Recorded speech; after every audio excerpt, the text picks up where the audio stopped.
Good evening or good day, everyone. It's my pleasure to moderate this evening's talk around a paper recently published by Professor Haroun Rahimi from the American University of Afghanistan. The paper is entitled "A Constitutional Reckoning with the Taliban's Brand of Islamist Politics, the Hard Path Ahead." Thank you very much to the Afghan Institute for Strategic Studies to host this evening, this event this evening, and my thanks to you all for joining. I'm going to introduce the speakers for this evening, and then we're going to go straight into our discussion on first on the paper and then questions around the paper.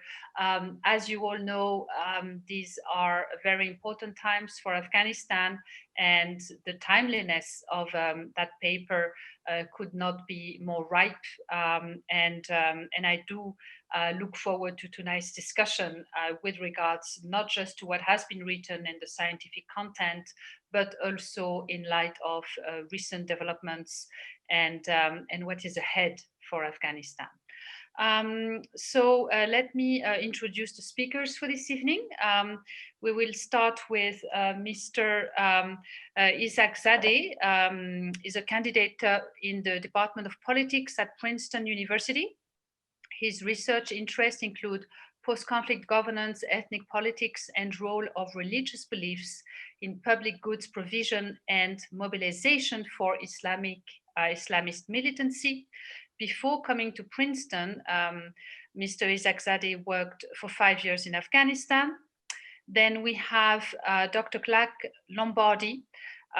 He is the Dan Fenno Henderson Professor of Law at the University of Washington School of Law and serves as the Director of Islamic Legal Studies and is also a core faculty member in the Asian Law Center. His research focuses on comparative constitutional law with special attention to religious constitutionalism and on constitutional design for divided societies. Then we have Dr. Lutf-ur-Rehman Saeed. He's a professor of Islamic Sharia at Kabul University and a former member of the Independent Commission for overseeing the implementation of the Constitution in Afghanistan. And then we have Professor Haroun Rahimi, Assistant Professor of Law at the American University of Afghanistan, and the Imam Bukhari Visiting Research Fellow at the Oxford Center for Islamic Studies. Professor Rahimi holds a Ph.D. in law from the University of Washington, and his research interests include law and economics, development and state building, Islamic studies, and legal history. And I'm Victoria Fontan, Professor of Peace and Conflict Studies at the American University of Afghanistan, and Vice President of Academic Affairs. So thank you all for joining us this evening. And let me start with you, Dr. Rahimi, since we are discussing your paper this evening. Could you please give us a short overview of what your paper entails and why it is so important at this given time for Afghanistan? Thank you so much, Dr. Fontan. So the paper asks two important questions in my opinion. The first question is, what are the Taliban's views on the relation between fiqh and state law? It's an important question because some may think that fiqh literally means law. So there will be no question to ask in terms of the state law in addition to fiqh, because as many argue, fiqh is our law. But that's not entirely true.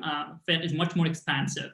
And the question of how a state law, which is a law that is backed by violence, relates to the articulation of obligations of Muslims in their lives, which is fiqh, has been a question that has been that Afghans and Muslims in general have been trying to grapple with as they have also tried to build a state, a modern state, and expand the coercive power of the state at the same time.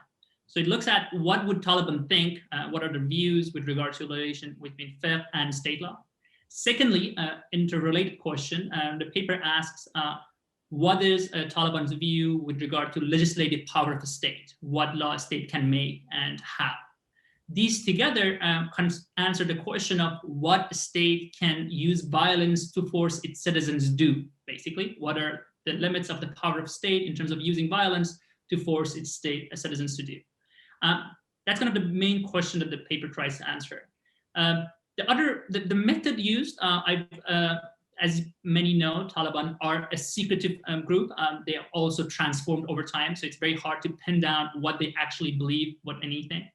But looking at 3 documents that I believe are credibly linked to the group, and they do reflect the normative articulation of the group's views, which I explicitly state in the paper, and I believe may actually differ from their practice.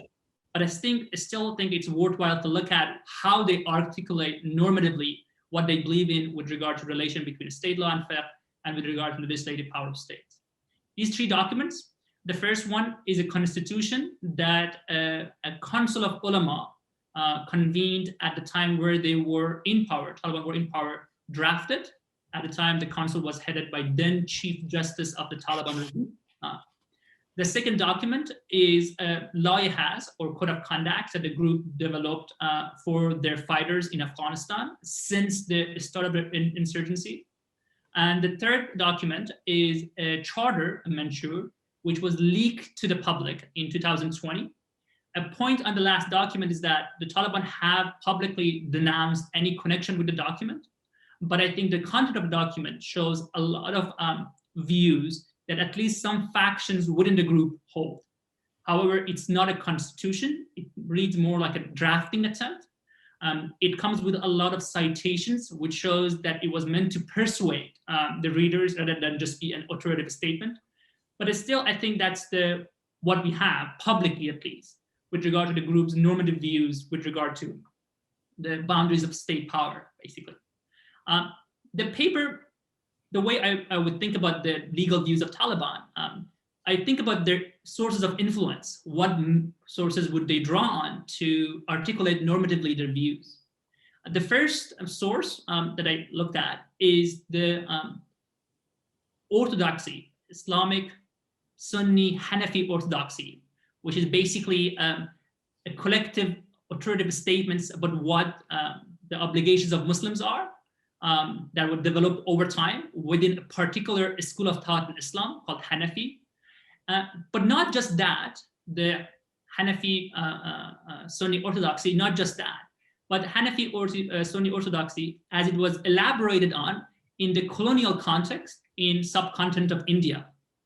First in the Deobandi schools in India, then when Pakistan was formed in the Deobandi schools in Pakistan.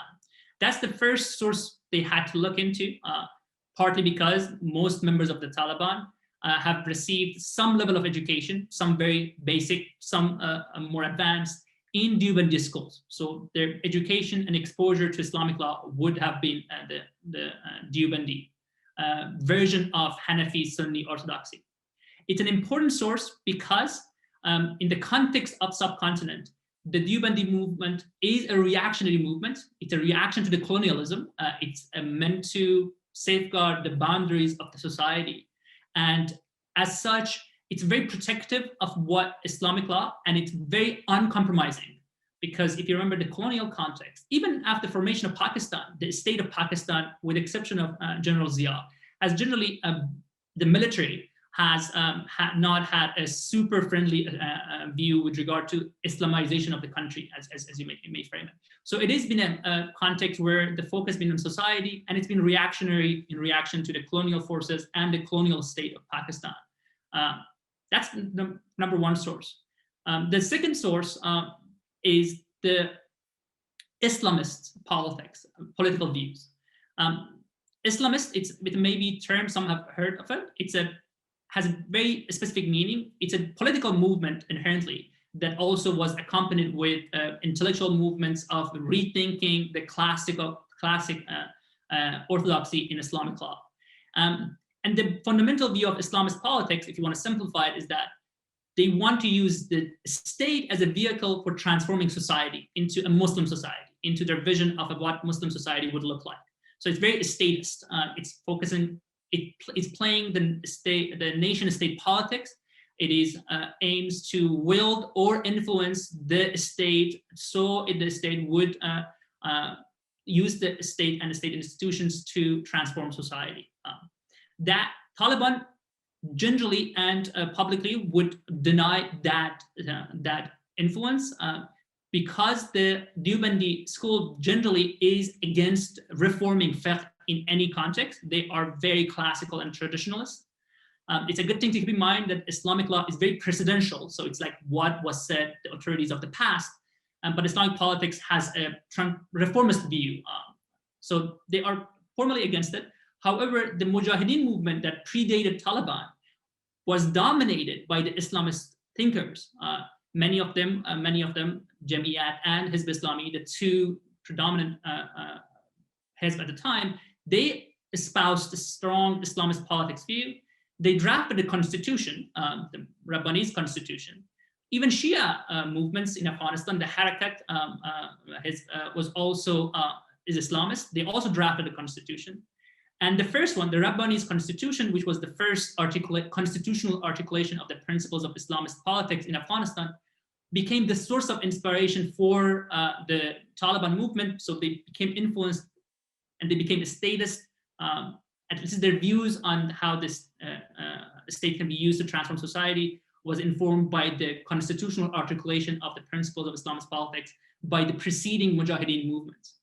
And lastly, the third influence on the group, which makes it unique with regard to, in comparison with to previous Mujahideen, was the institution of Imarat, which was actually happened. I argue it was not a well thought out blueprint for the statehood.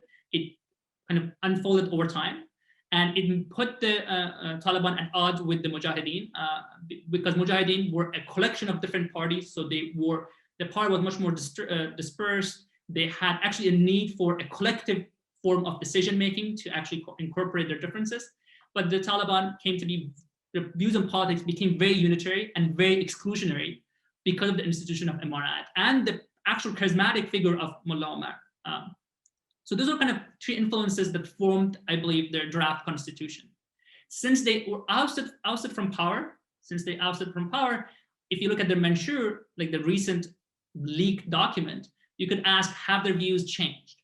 The question is, the answer is no. It seems like some of the principles that were articulated in the constitution, you have to keep in mind that the constitution of the Taliban in 1996, when it was drafted, it was not drafted against a liberal movement. There was no liberalism in Afghanistan. Everyone was Islamist. So there was no liberal society to counter. There was no liberal value. There was no talk of democracy or anything like that. But since they're ousted from power, they have defined their insurgency in relation to the post-2001 order. So although the impetus was there in the constitution, it became much more crystallized in their charter. For example, they keep the language of anything un-Islamic is out, but they also provide examples of what they mean by un-Islamic. And the examples basically define the current post-2001 order: liberalism, democracy, women's rights. And so you can see that how it evolved, the views evolved over time. I will stop there by just saying that Taliban, I think, are unique just because they're both traditionalist and modern. They are adopting a traditional understanding of Islamic law based on presidential authority, but they are modern in the sense that they want to use the state coercive institutions to implement that on society.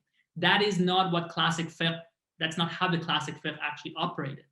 And secondly, they're also statist. Their views is squarely focused on the state while being traditionalist.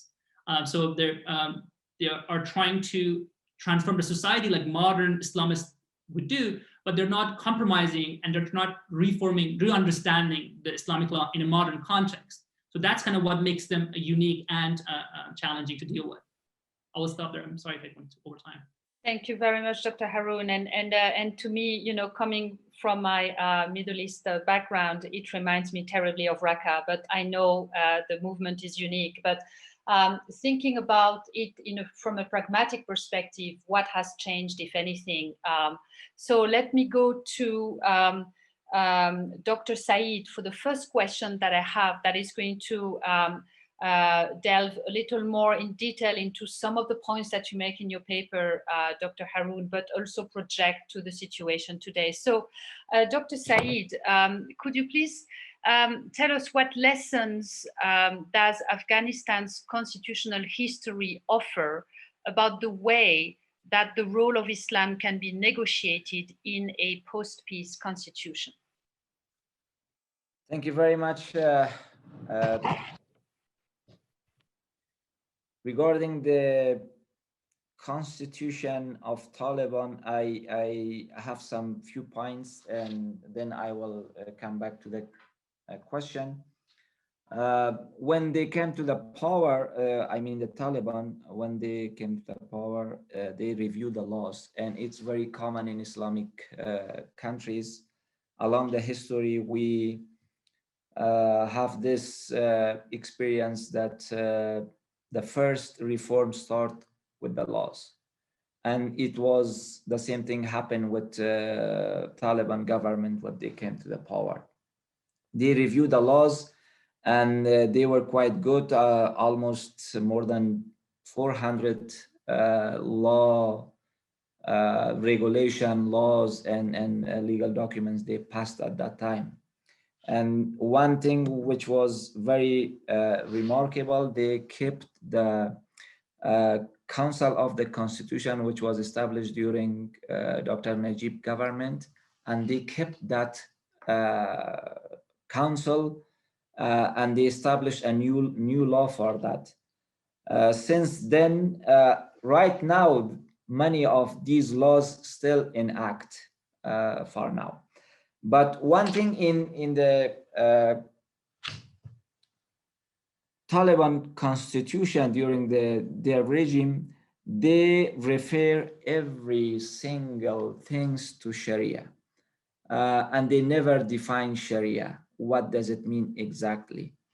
But in many countries, Sharia could have different meaning. For example, Sharia in Afghanistan, it was part of my research as well. In my dissertation, I went to academia. They could distinguish between Sharia and fiqh, but when I go to Supreme Court and other experts, they said Sharia and fiqh are the same. And this is what Taliban mean. I believe that when they say Sharia, Sharia means Hanafi jurisprudence, and Sharia means fiqh. And that's why they refer everything to Islamic Sharia, which means Hanafi jurisprudence. I think in their constitution, when we go through, and also in current constitution, there are several articles refer to Islam, and also both of them has ambiguity. Even in current constitution, like the third article of the constitution says, no law shall be in contradiction with the Islamic belief and tenet of Islam, which is very vague. No one can define what does it mean, like believe in Islam. There are several sects and schools. They believe in different kind of interpretation within the Hanafi jurisprudence even, and also in the Sunni schools. There are not agreement about what should be like the final and exact version of interpretation of many concept of Sharia. So this ambiguity we see in the Taliban constitution, and also we have it in the current constitution. On one hand, it's good because everybody would be happy to have their own interpretation, but on the other hand, it would be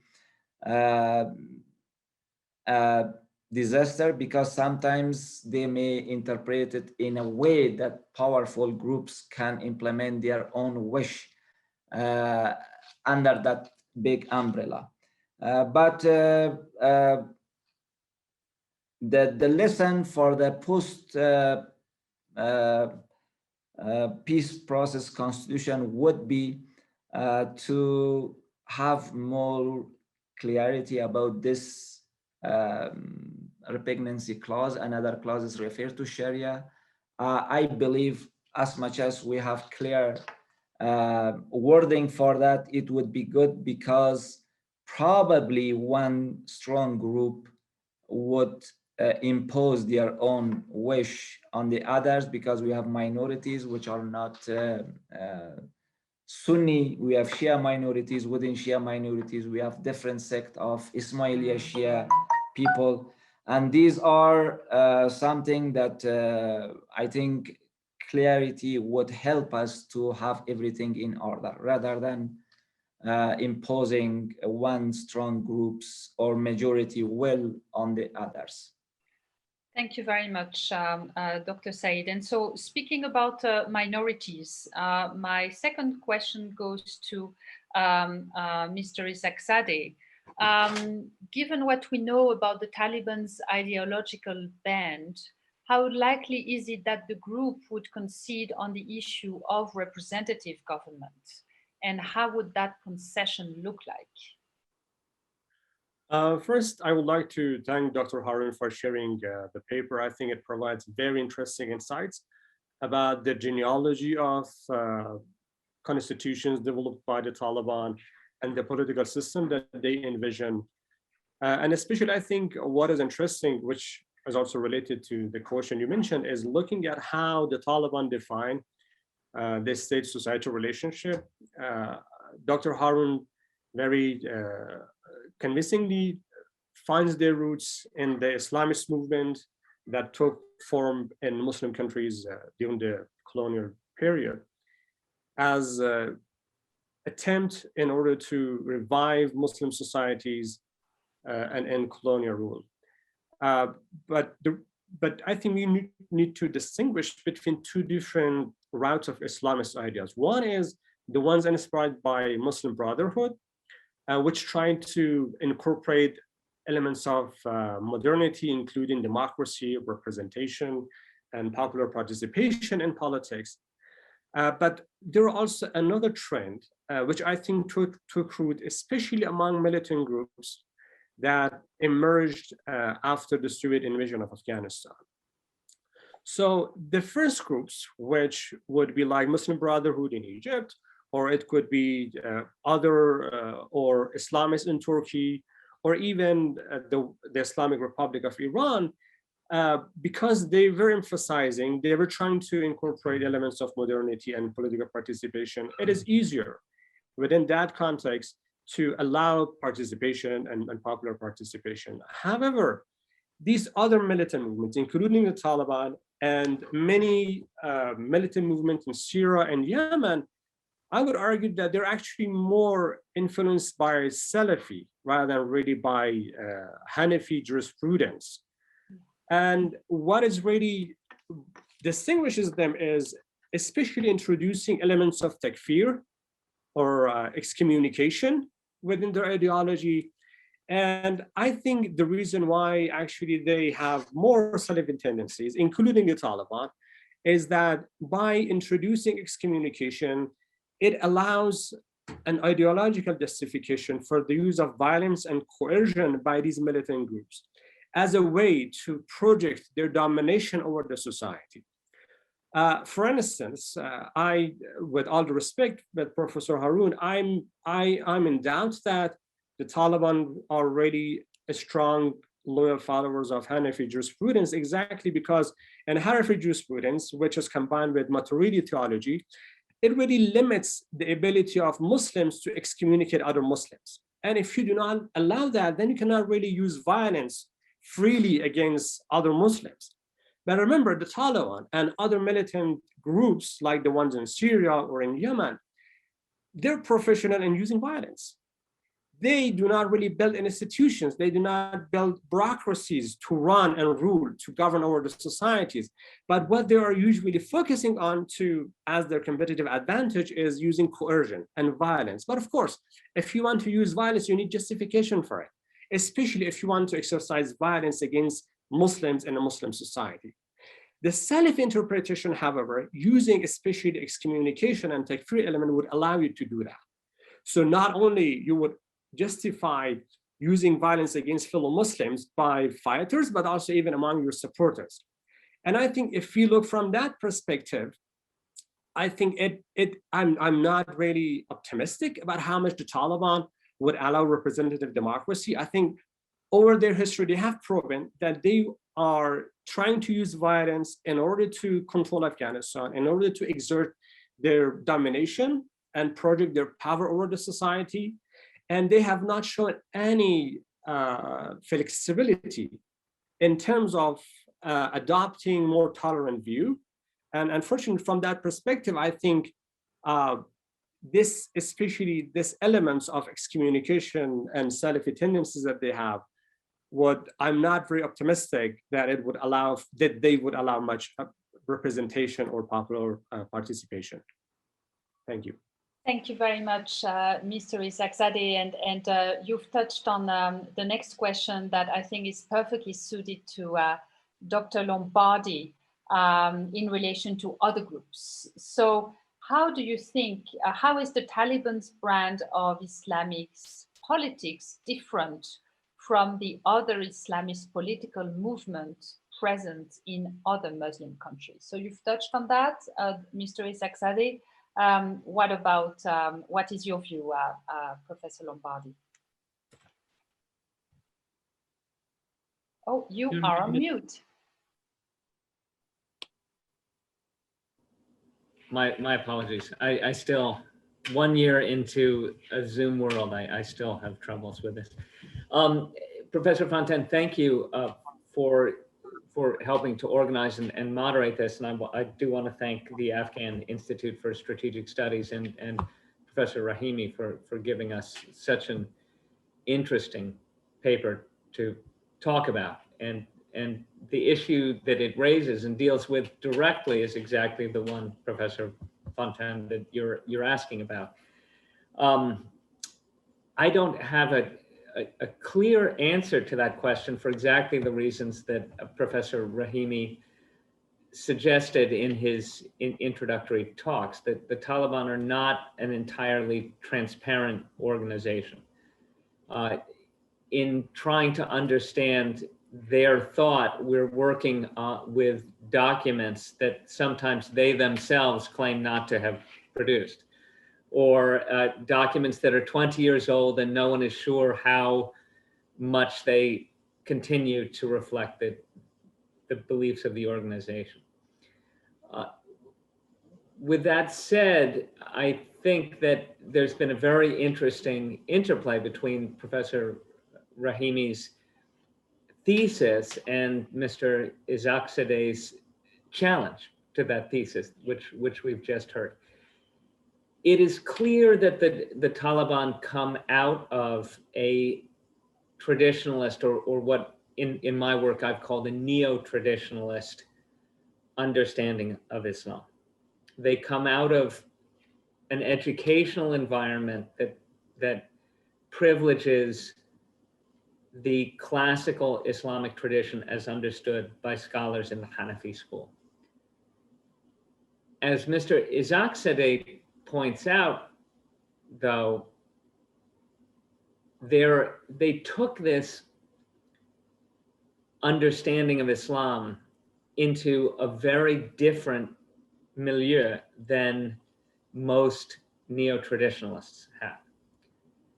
Because unlike most neo-traditionalism emerged in a very established institutional setting, in schools that were organized in a very traditional mode, in a very hierarchical mode, that understood themselves as coming directly out of a long, almost 1,000-year history of discussion about what Islam should mean. And it was a discursive tradition.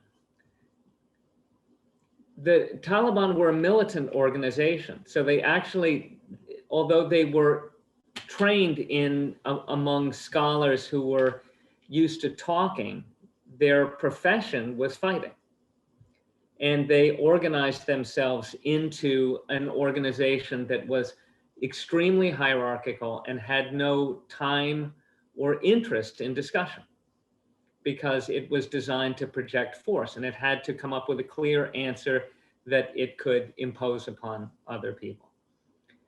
So the challenge that the Taliban have had, and I think will continue to have, is how are they going to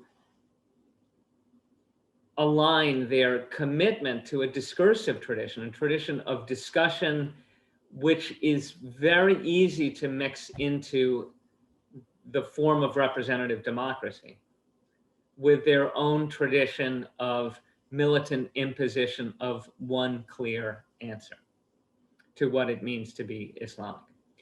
And this is where I think both Professor Rahimi and Mr. Isaqzadeh are quite,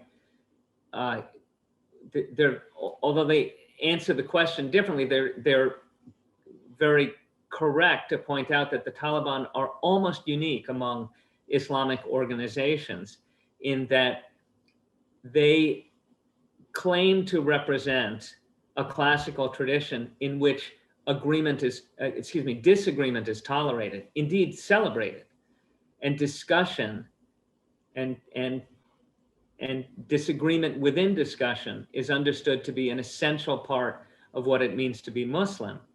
They combine that, a commitment to that ideal, with a practical reality, which is that they have to come up with one single answer and force it upon other people. And there really are no other Muslim organizations that have done this, with perhaps the exception of the clerical government in Iran, which Professor Rahimi talks about and Mr. Isaqzadeh has not. But what's interesting about the clerical government of Iran is that as soon as the clerics as soon as the Ayatollah Khomeini in Iran took power, the tension between the discursive tradition of Islam and the need to develop and impose by force a unitary vision of what Islam means became very palpable. And within the clerical establishment, there were institutions of control began to be developed for the first time. So suddenly there were courts designed to evaluate the orthodoxy of clerical thought, something that was historically unprecedented in the Iranian tradition. The Iranian clerics began to impose a unitary vision of Ja'fari fiqh within Iran that had not been imposed historically, when the clerics were not imposing their vision of Islam by force. And the question that I have for the Taliban, they are not like any other Islamist organization in the world today, but I also think they are going to have to change. They are going to become more like some militant organization or some Islamist organization in the future, but I don't know what direction they will change. But the real question they're going to have to grapple with is, if they are going to impose a vision of Hanafi fiqh, whose vision of Hanafi fiqh will it be? How are they going to create unity within the discursive and multivocal tradition of Hanafi fiqh? How are they going to create institutions that will privilege some muftis and some classical scholars over other muftis and other classical scholars? Because they will not be able to project a unitary vision of the state until they come up with a unitary vision of the state. And Hanafi fiqh does not yet have that vision. And so will they, like the Iranian Ja'fari establishment, have to come up with new institutions to create and impose unity where there was not unity before? Or will they instead come to embrace, as the Ikhwan in countries like Egypt did, are they going to have to embrace the idea of discourse, freedom of speech, and freedom of opinion that will allow them to create a modern state in a different mode. So it seems to me that the Taliban themselves are going to have to make a choice. Will they either change what Hanafi fiqh has historically been, which is a group of competing opinions among scholars who are considered to be equally authoritative, or will it instead give up its vision of a single statist philosophy and then embrace multivocal democratic discussion? This I do not know, but I think that the Taliban cannot continue in their current mode if they will control the state. Dr. Lombardi, thank you so much. Somebody else interjected? May I add a few sentences? Regarding, I absolutely agree with Professor Lombardi's view, the difference between what Dr. Rahimi discussed in his paper and what Dr. Isaqzadeh is talking about. To be honest, these new political Islamists, it's really difficult to put them in a specific school of thought, like that they accept all things within that school, because even in Hanafi school, we have so many orders and opinions which is not accepted when they act. For example, it's very clear that Imam Muhammad, the second phase of Hanafi, the third phase of Hanafi jurisprudence, Hanafi school of thought, in his famous book Siyar al-Saghir, said it's haram, it's prohibited to attack on a people that they are unaware from the attack. Like, first you have to inform them that something is coming, because it's not legal, it's not prohibited to attack on unaware people.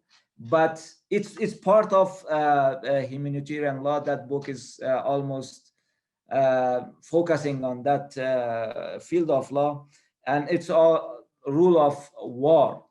And also when we see the Deobandi school, in that school there is in their curriculum, there is a tasawwuf, part of their teaching materials. That's why almost all Deobandi famous scholars, at the same time they are faqih or muhaddis or mufassir, at the same time they are Sufi, because they taught tasawwuf in their curriculum.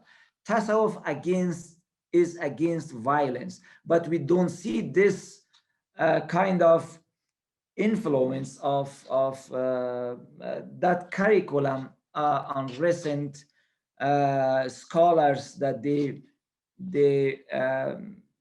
claim that they are belong to that school. On the other hand, not only Hanafi school of thought, the Sunni school, all the fourth biggest imams, they said la nukaffiru ahadun min ahl al-qibla. It means like who stand and pray toward the Mecca, we cannot call them kafir or non-Muslim. But as Dr. Isaqzadeh mentioned, like easily, Salafi is also part of Sunni school. They can call or name people kafir, and they just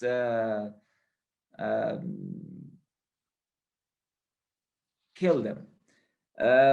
That's why in the Hanafi school, especially in the Sunni school, armed reaction against ruler, although if he is not a good Muslim, it's not prohibited, it's haram, unless the ruler become non-Muslim or push people to become non-Muslim. But if he is doing something like even the term said fisq and fujur, I don't know how to translate it in English, but someone who is not a good Muslim, but he is a rural. It's not allowed to the Muslim community to stay against him and use force. But they can try to correct him by advising or by impeachment or that way, but not armed conflict. But now we see many of these Islamist groups, they got legitimacy for their armed conflict based on their, they called it like Sharia or Islamic obligation. But if we go to that sources, to these sources, we couldn't find a clear legitimacy for such a war. Thank you very much, Dr. Saeed. So before we move to minorities, I have one last question on the comparison between theory and practice for Dr. Haroun. So how do you think, Dr. Haroun, how do Taliban's views on politics differ from the views of classical Muslim jurists that the Taliban claim to emulate? Thank you so much. I'm in complete agreement with the tension that was perfectly articulated by all the speakers. It's a tension between being a statist and at the same time a traditionalist. If you look at the Islamic orthodoxy, Hanafi, Sunni orthodoxy, the group that the kind of authoritative, the source from which the Taliban claim their authority, it was politically, as Dr. Saeed said, neutral. They and for the exact reason that Isaqzadeh pointed out, because of the issue of takfir. Because in the early days of formative years of Islam, there were civil wars. Most Muslims know there were factions that fight each other, and they were all from Sahaba of the Prophet. They were people, no one could claim they were not Muslims. So the early thoughts of Islam had to reconcile with having multiple views whom no one can claim to be non-Muslim actually fighting each other. And the conclusion came to be that we cannot pass judgment on a person's fate. It's unknowable. It's left to Allah to decide. It's called the area of irja. The group was called Murji. There was a small faction called Khawarij, who claimed no, we can judge who's a Muslim based on their actions, and they are worthy to be killed if their actions do not live up to the standards we believe Muslims should hold.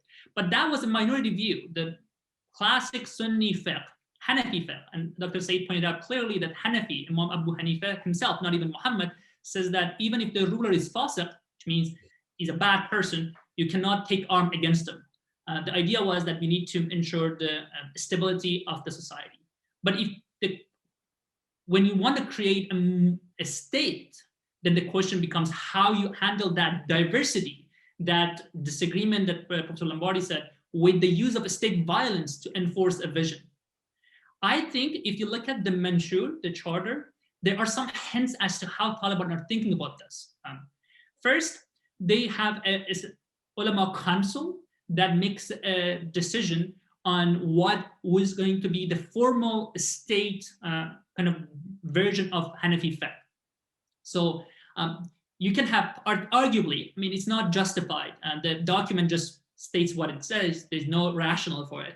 But you could argue that they would allow disagreement within that council, but whatever is decided by the majority or whatever the threshold would be of that council, that becomes the state policy, and that's going to be backed by violence. But still, they would have to face the question of, okay, not if there are issues that could not be resolved in that council, and there are issues that do not have even answers in classic fiqh, because Salafis have it easy. They deny classic fiqh. They say, we don't care what Imam Abu Hanifa said. And that's what I think, Isaqzadeh said, I would disagree with them. Salafis are takfiris, but they don't have to grapple with the classic fiqh. They don't care what Imam Abu Hanifa said.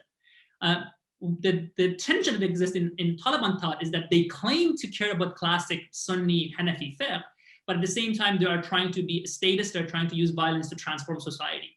That's something the classic fiqh does not envision. The way Taliban do it is the ulama council. And if it's a question in the Manshur that is not a matter of Sharia or fiqh as they understand it, in the new version, they envision a Dar al-Fatwa, which is going to have the final say on matters other than Sharia compliance of the law, which is a new invention that was not in their constitution. I will stop there. Thank you so much. So now moving forward and looking ahead, or potentially, or Mr.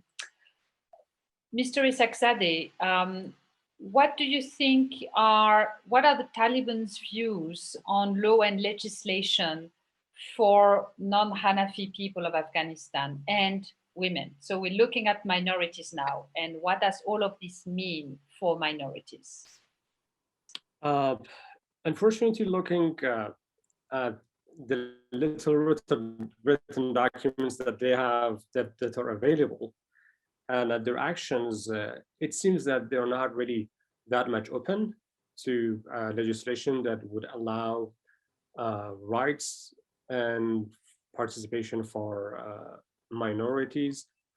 And also their views of women is not even in par with even traditional Hanafism. And some might argue that they have adopted perhaps some elements of Pashtunwali and cultural conservatism in Afghanistan.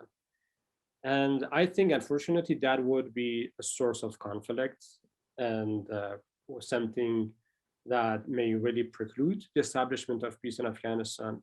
I'd like to highlight that I'm not a legal expert, so I apologize. My analysis is mainly from political science perspective, so that is why I'm going back to conflict. Afghanistan is really diverse, both culturally and also even religiously. I mean, Afghanistan was a bastion of Hanafi jurisprudence, but at the same time, it was a major cradle of Sufism in the region. And we have diversity of views and interpretation of Islam, as also Dr. Rahimi has well articulated in the paper. And I think that is where we are unfortunately going to see the tension and conflict arising if the Taliban gain power, because their rigid interpretation and their rigid, strict interpretation of Islam, and not accepting or allowing pluralism of interpretation, would bring them in conflict not only among, I think, Hanafi ulama in Afghanistan, but also even ordinary people in Afghanistan, because people, different areas of Afghanistan, different ethnic groups, not only Shia as minorities, but also even among Sunnis, they have different views of interpretation of Islam, what it means to be a Muslim and what it means to practice Islam. And unfortunately, the rigid interpretation that the Taliban has, which says that all we are doing is correct, and that is what I mean by Salafi influence. I agree with Professor Rahimi that maybe we are not able to call them Salafi because they claim to follow Hanafi jurisprudence, but the influence of Salafi on them in terms of rejecting other views of Islam and what it means to be Muslim is something that would bring them to the verge of conflict, unfortunately, in Afghanistan, if there is no clear mechanism of how to resolve and how to promote pluralism in Afghanistan. I would stop there. Thank you very much.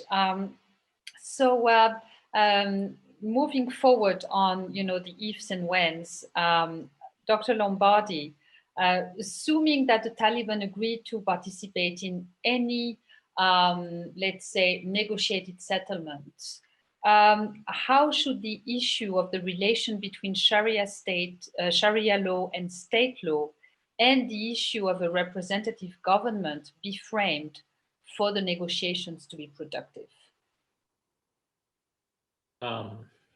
I wish I had an answer to that question. I'm not sure. I think that in terms of creating productive negotiations, it's important to remember that we do not know exactly what the Taliban want, but we know what they do not want. Mm-hmm. So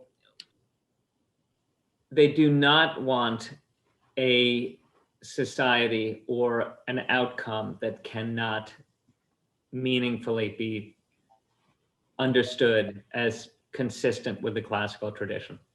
So for any meaningful negotiation to happen, it must frame the desired outcome in terms that are acceptable in Hanafi language.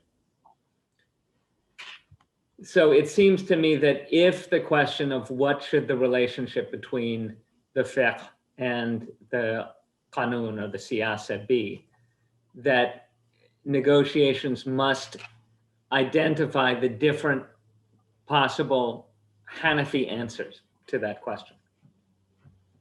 And the state or the government negotiators or the negotiators allied with the government, because I'm not sure exactly who will be at the table, but they will have to say that within the Hanafi tradition, there are answers that we would prefer and push for those. Now, within that, one thing that's been interestingly not discussed and has not been discussed by the Taliban is the Ottoman tradition, which was actually also a relatively statist version of a Hanafi society. The Hanafis, the Ottomans did try to begin to control the teaching of Hanafi Islam and did begin to try to create an official version of Hanafi Islam that they could impose in their quite diverse empire.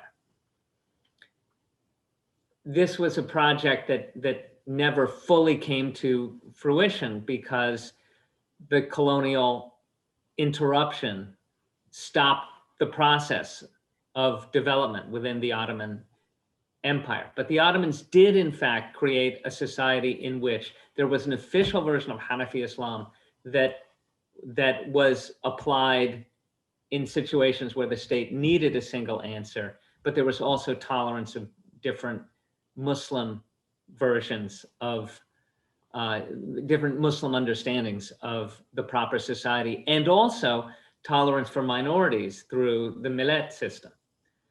And I think that if people are going to have productive discussions with the Taliban, they are going to have to say, within the tradition that you claim to represent, the Hanafi tradition, there are visions that are less totalitarian than your own, that are more tolerant of discourse, more tolerant of disagreement, and more tolerant of political compromise. If people come to the table and insist that you should do something because it is liberal in a Western sense, that is not going to be a productive starting point for negotiations. If what they say is you should do something that is Hanafi, although a different form of Hanafi Islam than the one you have applied in the past, that can be a productive start for negotiations. Right. Thank you very much for that. And so just as a quick follow-up, do you think it is possible, knowing what we know and having seen what we've seen recently, do you think it's at all possible for the Taliban to actually save face and be able to participate in a negotiated settlement while keeping its ethos and its raison d'etre? And again, I don't have a clear answer. And here I think I should defer to Professor Saeed, Professor Rahimi, and Mr. Isaqzadeh, who are closer to the ground. Mm-hmm. I spend a fair bit of time in Pakistan regularly. We have not seen, interestingly, although we know that the ethos of the Taliban is Deobandi, we have not actually seen much participation from Deobandi scholars or even public statements. And interestingly, within Pakistan and within India, the Deobandi movement can be quite different. I would be interested to see what the Indian Deobandi scholars think and whether they have possible proposals for the Taliban that would allow the Taliban to save face, to be able to meaningfully describe themselves as Hanafi, meaningfully describe themselves as traditionalist, meaningfully describe themselves as Deobandi, while still demonstrating a more compromising position with respect to alternative views. But I really would like to turn this to my Afghan colleagues and to you, of course. I'd like to hear your views on that. Thank you so much. So let us turn to our Afghan colleagues and ask them the same question in lieu of concluding remarks or with concluding remarks. So Dr. Saeed. Well, look at two different experience of Islamic societies. Generally, we see three approaches. One is the concept of talfiq.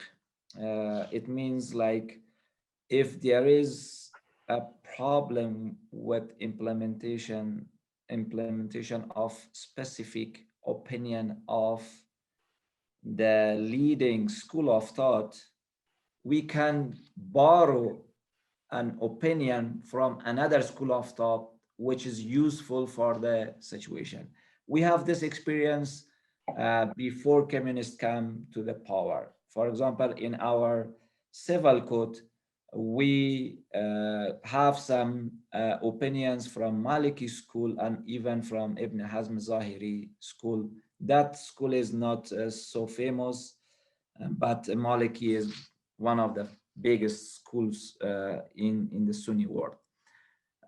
We have that experience, and also some other countries beside Talfiq, they experience the new ijtihad. For example, Egypt and Pakistan, in some cases, new arising cases, they do new ijtihad. For example, Sharia court of Pakistan, they issue some new opinions, we can call it ijtihad.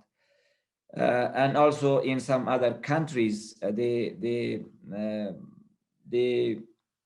create new opinion in the framework of their schools.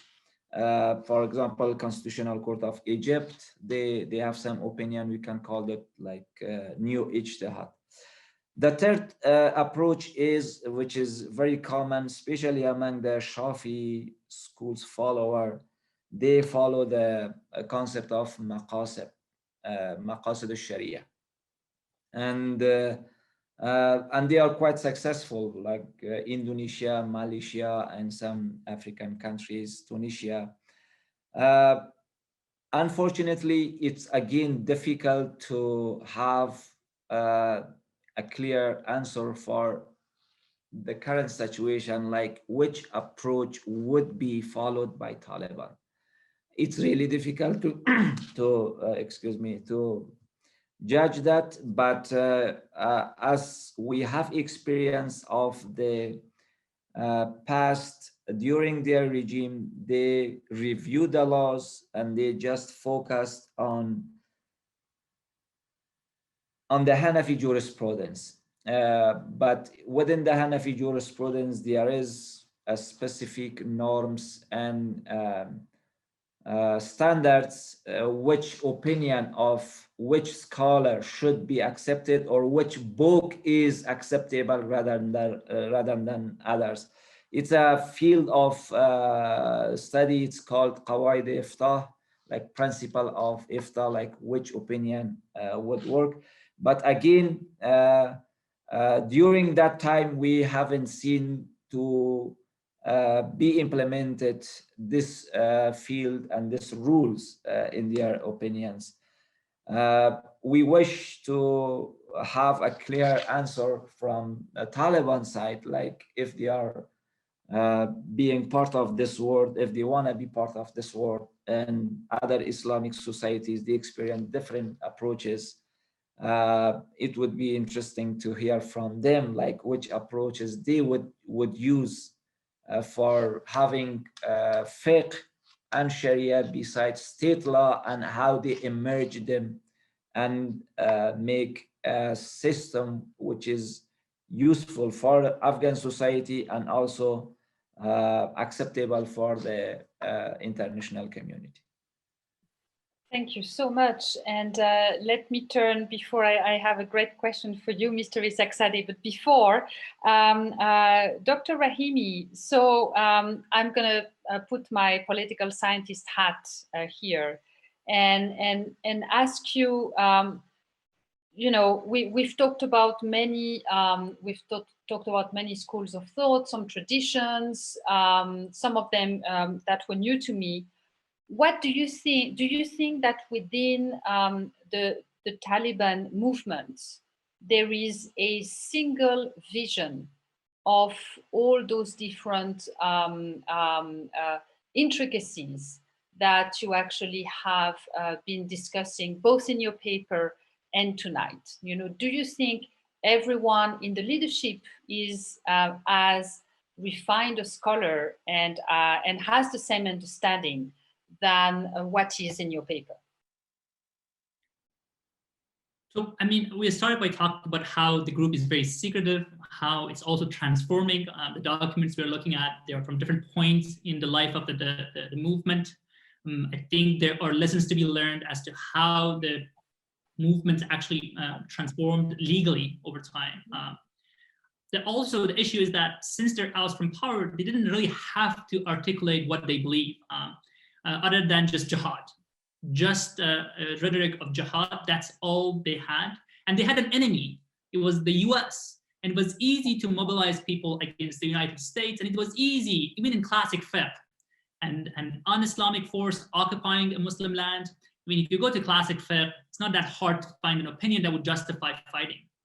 However, after the US leaves, it becomes much harder for the Taliban to justify primarily on just pure jihad, conducting jihad against the foreign force.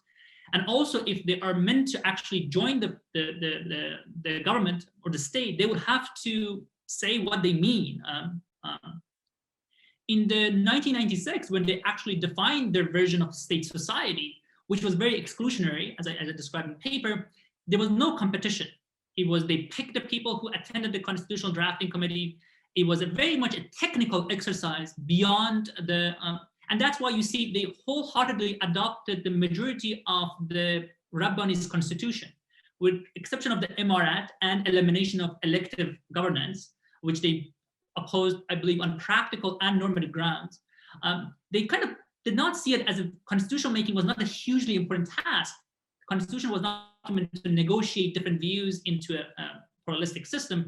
It was one voice, just one voice, and it was, I believe, was much more technical. Okay, we need a document, let's come up with one. And there was really no competing voices. Now it's going to be different. First of all, there's no foreign power. Second of all, they are dealing with multiple voices. Voices that, as Steve colleague pointed out, they are also equipped with arguments based on fiqh, Hanafi fiqh itself, other fiqh, and also new ijtihads, as Dr. Saeed pointed out. Talibans are not the final authority and exclusive authority on what fiqh is. There are many authoritative people out there, figures, who pronounce opinion as to what the in modern time fiqh means. So it's a completely different context. Practically, what's we've seen from Charter, the Manshur, if it is credibly linked to the Taliban, it's the opposite. They have become even more exclusionary. And it makes sense because they were insurgency fighting the 2001 regime. So they defined themselves. They defined the vague principles that they define a technical process practically against the 2001, post-2001 system. For example, just one example I give you, Article 97 of the Charter says that violation of any of the precepts of Islam is a crime. So kind of there is no division, like there's no space between a state and society. A state is totalizing because fiqh is totalizing. I mean, fiqh is not law. Fiqh is not about what the state do, it's what a Muslim does. And then they are saying that whatever fiqh is, it is law and its violation is a crime. It's punishable with fine and bodily harm, not even sanctions. They've gone the opposite. But again, the Charter, I believe, represents one view, and it was not negotiated with anyone. But the single voice they have has become more extreme. Whether how it's going to be played out in the context of a negotiation with other voices, I don't see how that's happening either. Right, thank you very much. So looking beyond negotiations and thinking about, okay, what it means to be in power, it means to be accountable for trains running on time, water being delivered, electricity, I mean, all those services that the state has to provide to its citizens. Internet, our students are worried about internet at the moment and what's going to happen to internet after. So, Mr. Isaqzadeh, taking all of this into account, do you think that it's almost an obligation or inevitable that the Taliban are going to have to morph into more of a political party that will compete to actually stay in power and that will be held accountable by the population? And by this, of course, you know, from a political science perspective, I'm thinking about the way the Hezbollah has changed over time from the 1980s till the 1990s, and how now it is a political party in Lebanon. You know, they have to deliver services, etc. They are held accountable. And there was that crucial time in 1992 when they said, okay, we have to take part in the general elections or we are not going to survive. Do you think that this is a potential scenario for Afghanistan looking forward in, you know, 2020-ish? You're on mute. Sorry. I think it is really difficult to predict and what the Taliban will do. As a student of political science, the first thing you learn is that prediction of window in social sciences.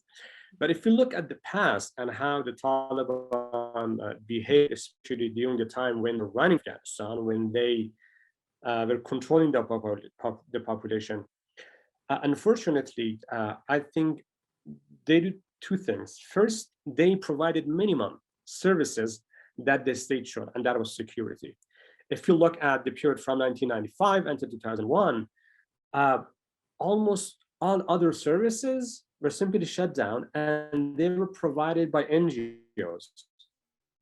From hospitals, schools were defunct, universities were closed, and what they saw as their duty was simply providing security, and they simply used coercion and violence in order to provide security.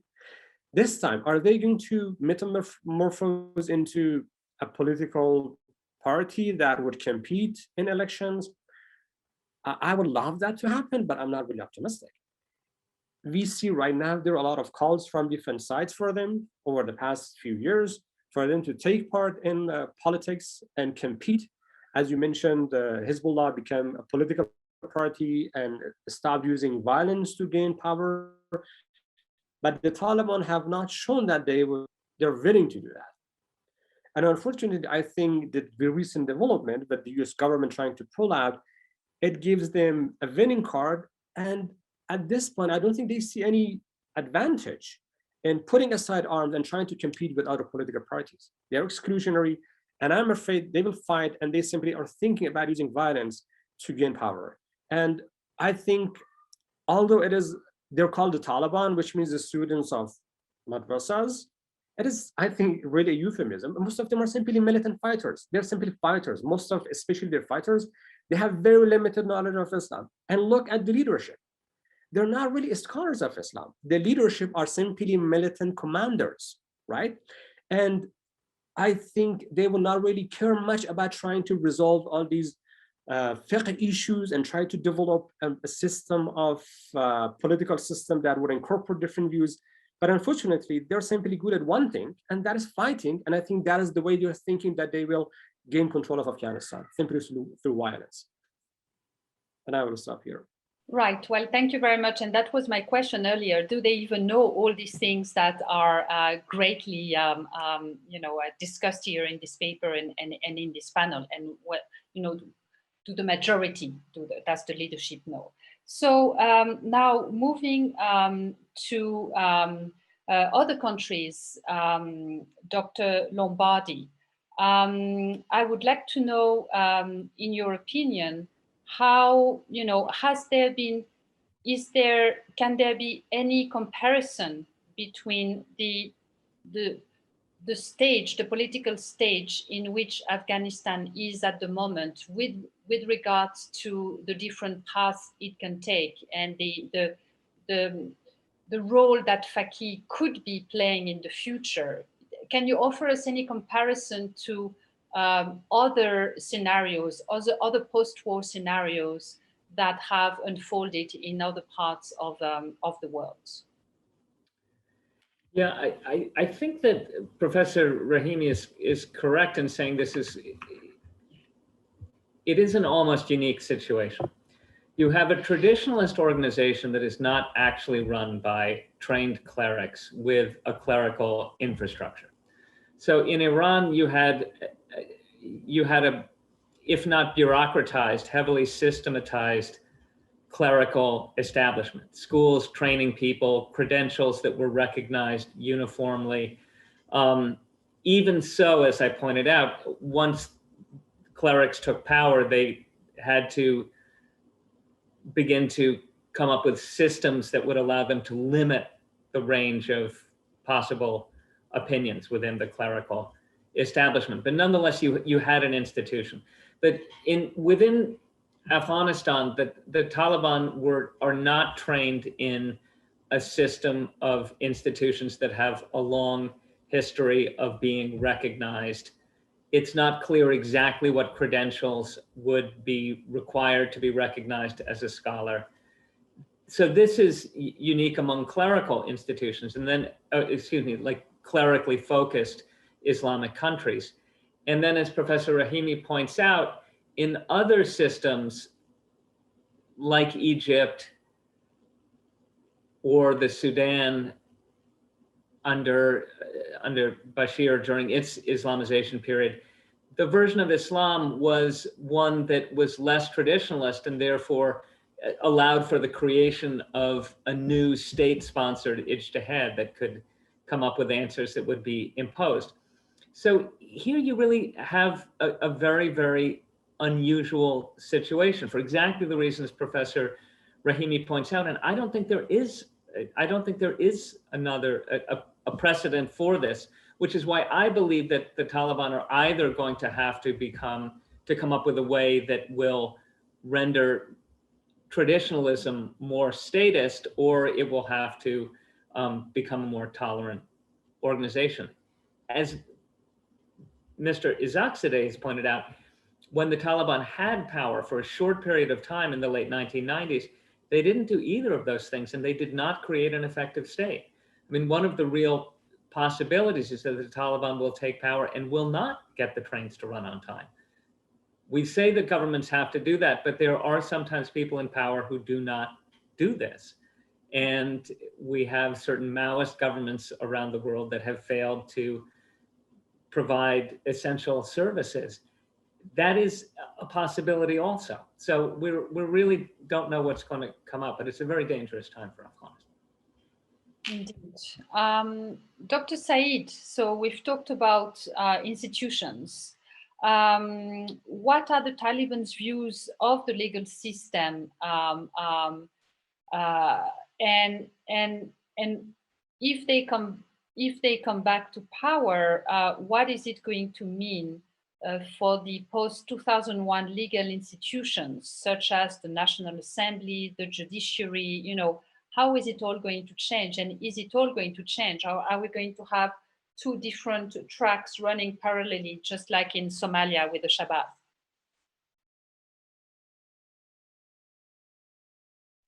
You are on mute. It's a difficult question because no one knows, as Professor Lombardi mentioned, and no one knows what Taliban wants, but we know what they don't want. When they recently discussed about the Afghan government proposed election, they reject that because they said it's a failed experience and they will not accept that. Beside that, in Islamic jurisprudence, we have kind of election, but it's not like referring or using vote from every single citizen, but ulama or scholars should get together and choose or decide among important issues, which is called Shurai Ahle Hallo Aqd. Looking at the past history of Islamic countries, we don't have any successful experience that this shura play a clear and good role in solving some important issues in the Muslim majority countries. But fuqaha, they create this kind of opinion, and they borrowed that opinion from that fourth earlier caliph, because all of them, like 4 of them, were chosen through different system and mechanism. There is not agreement between the number of these member of these shura, and also even some scholars believe even 1% can make a decision, and others accept it could be a shura. Like Abu Bakr chose Omar, and others accept that. But it's really difficult to prejudge and give opinion about what would be proposed by Taliban, or what would they accept in the future. But all we have the current documents, like Dr. Rahimi mentioned at the beginning, like their constitution and Laiha and Manshur, and also all we have from their government in Afghanistan. But we don't see any current solution when they were in the power, and they just follow their own will, and they just implement under the name of Hanafi jurisprudence. They just impose that kind of government. So it's really difficult to raise a single point. What would they what would they accept and propose for the future on the negotiation table? And it's difficult. I don't know if other colleagues have any opinion. I would stop this here. Thank you. Dr. Rahimi, I might be taking you far away from your paper, but it's related to your paper. And my question is, again, as a political scientist who's deeply interested in Islamist politics, I would like to know, what do you think would have happened in Afghanistan if there hadn't been an invasion in 2001? And I'm talking about this from the international law perspective, not a political perspective. Do you think that the system as it was would have sustained itself? Or do you think that the population, do you think that the Islamist political system would have frayed like it has in other parts of the world? And I know that this is a unique situation and a unique movement, but I would like your insights, because that can give us also some insights as to the current situation. Thank you. Since it's about history, I would like to point out that Afghanistan, before the Islamist rupture, actually was on track to reach a conclusion that most Muslim countries reached. So the 1964 constitution was a negotiated solution between the really Hanafi, classically trained Hanafi ulama in Afghanistan and the state. And the solution, which is the solution that most Muslim majority countries have adopted, was that a state will create law through elected bodies. Those laws cannot violate the certain basic principles of Islam. And in that case, the power to determine what those principles were given primarily to the parliament.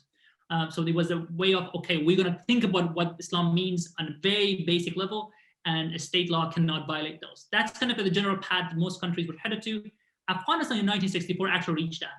And 2004 constitution, the current constitution, goes back to the 1964 kind of arrangement. After 1964, we had two ruptures. One was the communist rupture. We tried to make Afghanistan a little bit more secular. That failed. None of those constitutions gained traction. And then came Islamists. The Mujahideen, Hizb Islami, Hizb Jamiyat, Hizb Harkat, Hizb Wahdat, all of them drafted constitutions.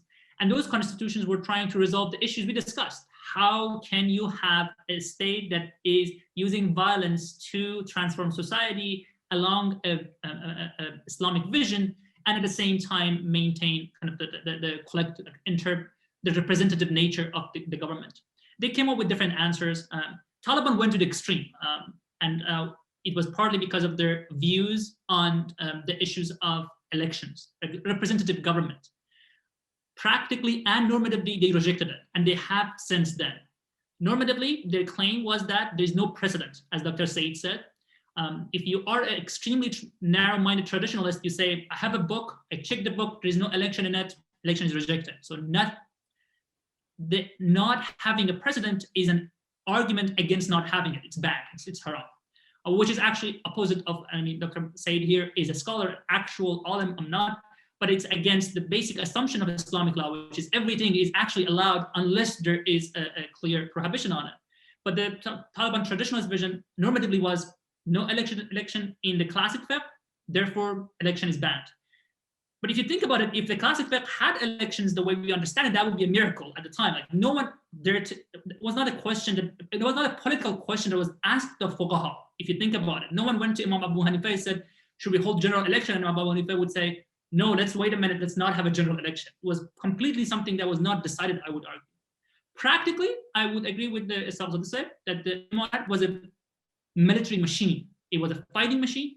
Amir literally means commander. So their single focus was not to make sure trains would run on time. Their second focus was to eliminate all sorts of competition to the state, their kind of military system, which included almost everyone at the time. So in terms of what would happen had they been able to eliminate all the rivals, would they have transformed into something that would have had to provide services, would have to moderate its view? That's the argument they're selling Afghans so far. They're saying, we violated everyone's rights, we didn't let women go to school because we're fighting. If you had the time to actually stabilize, things would have gotten better. It was during a wartime. Their argument, at least on women education, is that. I would say the way they articulated their views doesn't really leave a lot of room for them to make those kind of compromises while still maintaining the assumptions that we believe they had. And since, I will just make a final point, since they're ousted from power, their focus actually have shifted even more towards the military wing. Because at the time of 1976, 1998, they actually had the pretense of being a state. So there was, if you look at their constitution, they had a chapter on citizens' rights. There was a chapter on citizens' rights. There was at least a pretense of a state that would have and kind of would look like a state. But since then, that burden was removed. They don't really have had that. So they became almost exclusively a military machine. Now to transform back into a group that has a vision of a state, a group that has never had it. They borrowed some of their Mujahideen's vision in their constitution, but they never formulated their own, except that Imarat, and that makes sense that currently their single demand is Imarat, because that was the defining feature. I don't see how would have happened had they stayed in power and they were able to eliminate rivals, and how it would happen in this case. My own personal take is that they would not have been able to eliminate their rivals because it is impossible to impose an exclusionary vision of Islam on the large population of Afghanistan. All 99% of Afghans are Muslims, but they don't mean the same thing when they say they're Muslims, as is the case almost everywhere around the world. And then, of course, we have an answer to many of our questions, which is if you stay in a constant state of opposition to other groups and in a constant state of fighting, of course, you can justify your posture and you can continue business as usual without delivering services, which is not a good way to end. It's too bleak. So concluding thoughts, we have 1 minute each. Dr. Saeed. Thank you. Just I mentioned regarding the post conflict, post negotiation constitution. One solution would be a constitutional court. If we have a good constitutional court with certain power, there is room for these religious scholars to be part of that beside lawyers, and they can check the laws and activities of the government, that it's not violate the Islamic principles. It should be under the consideration. I would like to thank you and Dr. Rahimi and the Institute and other colleagues. After a long time, I see my Professor Lombardi, and also I'm privileged to see virtually Dr. Isaqzadeh. It was a really pleasure for me, and also I congratulate Dr. Rahimi for his remarkable work. It's really fantastic. Thank you, Dr. Saeed, and for your collegiality. Dr. Lombardi. You're on mute. But I think you go ahead. Oh, no, my apologies. Yeah. No, I too want to thank the Afghan Institute and all of the people on this panel, and of course you, for convening this. Really, it seems to me that the fact that the Taliban are presenting us with an unprecedented situation shouldn't make us hopeless. It's a challenge that has to be addressed. And it seems to me that the paper that Professor Rahimi has written is a really important contribution. And it reminds us that we are going to have to think about this new challenge in new ways. It does seem to me that it's going to require dialogue with people who have not been at the table for a while, including Hanafi scholars. I think it is probably time for people to reach out to the madrasa in Deoband and try to figure out what they're thinking at this particular time, and to begin to bring to the table people whose opinions have not always been asked in moments like this, to try and think about how to come up with a vision for the state. Because it seems to me what Professor Rahimi is suggesting, and this seems to me consistent with my own reading of Taliban documents, is that they don't have a clear vision of the state, that they have a clear understanding of conflict, they have a clear understanding of the state that they don't want, but they're not exactly clear what kind of state they do want. And this creates an opportunity to bring people to the table to try and discuss with them what the different plausible Hanafi Islamic answers to what a state could look like would be. I'm sure that the Taliban do not want to be the leaders of a failed state, even if they're not quite sure what a not failed Hanafi state will look like. And it's time for all of us to have a discussion with them to try to figure out what that could look like. I hope the world sees this as, when I say an opportunity to meet a challenge rather than a time to throw our hands up. It is. Happy thoughts. Thank you, Dr. Lombardi. Mr. Isaqzadeh. First, I would like to thank Dr. Rahimi for sharing the very interesting paper, and also thank the Institute for this lively debate. There were a lot of food for thought. I would like to thank you for running the conference, and also it was a great pleasure and honor to be part of the panel. I think the Taliban so far have proved that they're neither loyal Hanafi followers, because they killed many Hanafi scholars in Afghanistan, and they rejected calls by many ulama, even Hanafi scholars who asked them to stop the war. And they were neither good loyal followers of Deobandi Darul Uloom, because Darul Uloom rejected jihad in Afghanistan in 2008. I hope they prove that they're both, that they are true followers of Hanafi jurisprudence and also Deobandi Darul Uloom.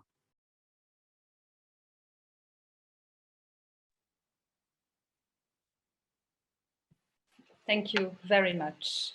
Thank you very much, Mr. Isaqzadeh. And now, Professor Rahimi, one concluding thought as our next meeting is waiting for us. Thank you. Of course.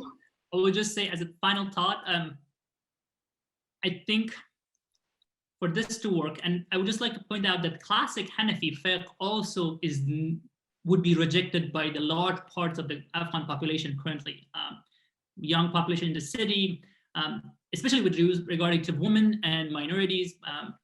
The difference was that the classic Hanafi fiqh was never fully used to transform the society, so it was tolerated, but faqihs had opinions that if you actually want to implement, make the Hanafi fiqh the state law, it would still be extremely exclusionary. I would leave with the saying from the Imam Ali, which basically says, investigate this Quran, ask questions of this Quran. I think it's a very fundamental thought. There are certain questions that were never asked, and therefore they were never answered in classic fiqh. It does not mean that Islam is against them. It would have been, again, it would have been an amazing miracle if someone asked Imam Abu Hanifa about general elections and he had an opinion about it. These are the questions that were never asked. If you understand Islam as a set of conclusions that will reach in a classical time, this is not going to work, I believe. If you understand it as a discourse, a system of disagreement and thought and exchange, it has relevance until the end of time. Wow. Thank you very much. This is indeed a great way to end, and going back to where we started, and really finding the meaning that can actually help us move forward. So thank you so much, and thank you Afghanistan Institute for Strategic Studies for hosting this great event. I look forward to rereading the paper in light of everything that has been discussed this evening, and I thank you all for being with us tonight, and I look forward to the next event. My greetings to all of you, and may peace prevail.